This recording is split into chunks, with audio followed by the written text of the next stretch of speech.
সবুজ শ্যামল গ্রাম, খোলা মাঠ, তালনারকেল গাছ। সামনে এক ডালে বসে আছে ছোট্ট এক দুষ্টু বানর গুড্ডু। তার চোখে কৌতূহল, মুখে দুষ্টু হাসি।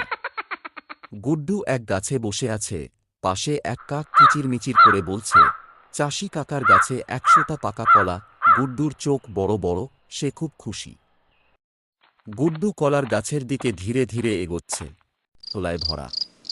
গুড্ডু লাফিয়ে উঠছে গাছে।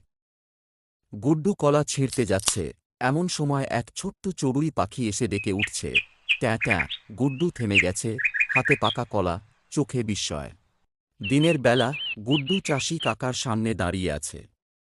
চাষি কাকা হেসে বলছেন কিছু, আর গুড্ডু দুই হাত জোর করে কিছু চাইছে।